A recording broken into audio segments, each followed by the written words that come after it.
Hi hello welcome. என் பேர் ராம்கேங்க. அங்கே தூரத்தில் தெரியுது பார்த்தீங்களா, அதுதான் வந்து ஷோலிங்கர் யோக நரசிம்மர் கோயில். 1300 படிக்கட்டுங்க.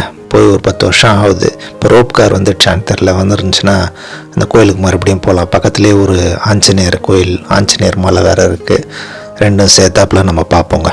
இப்போ நம்ம போயிட்டுருக்கிறது வந்து வள்ளிமலை முருகன் கோயிலுங்க. இது ஒரு குகை கோயில். வேலூர் மாவட்டத்தில் இருக்கிற காட்பாடியில் இருக்குங்க. வேலூர்லேருந்து சுமார் 25 கிலோமீட்டர். எல்லா முருகர் கோயிலுமே சிறப்பு தாங்க. ஆனால் ஃபேமஸான முருகன் டெம்பிள் நீங்கள் சர்ச் பண்ணிங்கன்னா ஒரு 40 டெம்பிளில் இந்த டெம்பிளும் லிஸ்ட் ஆகுங்க. நான் வந்து ஒரு 28 கோயில் பார்த்துருப்பேங்க. 444 படிக்கட்டு நம்ம வந்து ஏறுறோங்க. சுமார் ஒரு அரை மணி நேரம் ஆகும். இந்த 8K சூழலில் ஏறுறது அவ்வளோ கஷ்டமாக தெரியாது நம்மளுக்கு. இது ஒரு குடைவரை கோயிலுங்க. இந்த சரௌண்டிங்கில் பக்கத்தில் இன்னொரு ஃபேமஸான டெம்பிளும் இருக்குங்க. அதுக்கு கூப்பிடுவார் நம்ம நண்பர் ஒருத்தர், வந்து விசேஷம் அப்போ கூப்பிட்றேன்னு சொல்லியிருக்காரு. ஞானமலை. அவர் கூடும்போது கண்டிப்பாக போய் அதையும் வீடியோ கவரேஜ் பண்ணிவிட்டு நான் உங்களுக்கு போஸ்ட் பண்ணுறேங்க. அருணகிரிநாதரால் திருப்புகழ் பாடல் பெற்ற தலம். வள்ளி பிறந்து வளர்ந்த ஊருங்க. அதனால தான் இதுக்கு பேர் வள்ளிமலை. விஷ்ணு பகவானோட மகளான சுந்தரவல்லியோட அம்சம்தாங்க இங்கே இவங்க வள்ளி. ஒரு முனிவரின் சாபத்தால் பெண்மான் வயிற்றில் பிறந்ததாகவும் கூறப்படுது. இல்லை ஒரு முனிவர் வந்து ஒரு பெண்மானை பார்த்ததுனால அந்த பெண்மான் கருவுற்று வள்ளி வந்து பிறந்தாங்க அப்படின்னும் குறிப்பிடுதுங்க. குறவர்களின் தலைவர் நம்பிராஜன் தம்பதியினர் வந்து இவங்க வள்ளியை வந்து கண்டெடுத்து அவங்க வளர்த்தாங்க.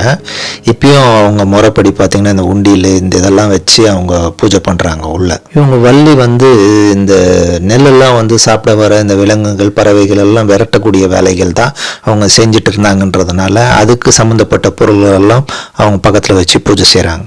வள்ளிக்கிட்ட வந்து முருகர் பேசிகிட்டு இருக்கும்போது வந்து பார்த்திங்கன்னா வள்ளியோட அப்பா அவர் நம்பிராஜன் வந்துட்டார். அவர் வரதை பார்த்த உடனே முருகர் என்ன ஆயிடுச்சுன்னா வேங்கை மரமாக மாறிட்டார். அந்த வேங்கை மரம் தாங்க இங்கே வந்து தலைவிரிச்ச மரமாக இந்த கோயிலில் இருக்குது. 9ஆம் நூற்றாண்டில் கட்டப்பட்ட ஒரு கோயிலுங்க இது. முருகர் வயதான தோற்றத்தில் வந்து வள்ளிக்கிட்ட பேசிகிட்டு இருக்காரு. அவர் வந்து திருமணம் செஞ்சுக்க சொல்லி கேட்குறாரு. அப்போ வந்து பார்த்திங்கன்னா விநாயகர் வந்து எழுப்புகிறார். விநாயகர் வந்து பின்னாடி யானை ரூபத்தில் நிற்கவே வள்ளி வந்து பயந்து முருகரை தொடும்போது முருகர் யார் என்பதை தெரிந்து கொண்டார். விநாயகர் மலை வடிவில் இருக்காருங்க. அதை யானை குன்றுன்னு சொல்கிறாங்க இங்கே.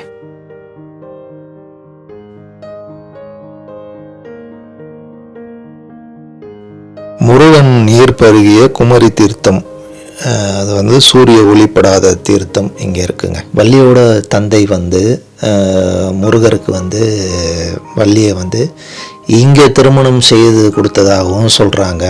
இல்லை திருத்தணியில் தான் வந்து திருமணம் நடந்ததுன்னு சொல்கிறாங்க.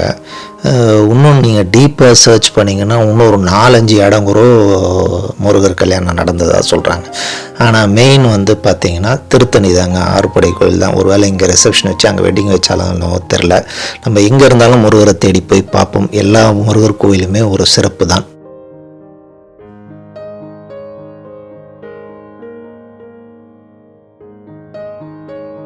திருத்தணி பக்கத்தில் தாங்க இருக்குது. திருத்தணி பற்றி பேசுனதுனால நம்ம வந்து அடுத்த வீடியோவே திருத்தணியை பற்றி பார்ப்போம்.